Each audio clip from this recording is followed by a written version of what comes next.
আসসালামু আলাইকুম। আমার আশিল মোরগ মুরগিগুলা দুপুরবেলা আমি ওদেরকে শাক ভুসি মিলে মিক্স করে খাবারটা দেই। তো ওদের কয়েকদিন যাবৎ শাকটা কম খাওয়া পড়তেছে। তো আজকে শাক আনছি, রোজা রমজানের দিন শাক বেশি একটা খাওয়া পড়ে না, ওদেরও খাওয়ার যত্ন হয় না, খাওয়া হয় না। তার জন্য আজকে শাকটা আনছি, কুচি করে রাখছি ওদের জন্য। তো কাটতে কাটতে আর দেরি হয় নাই, ঘরে এসে পড়ছে, ঘরে এসে খাইয়া।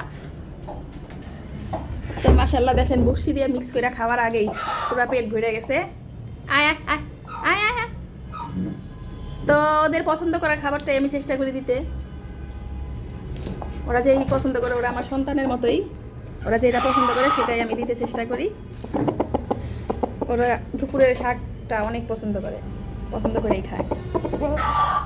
মাশাল্লাহ দেখেন পেটটা পুরো ভরে গেছে, আলহামদুলিল্লাহ। সারো ওদের জন্য সবাই দোয়া করবেন। আল্লাহ হাফেজ।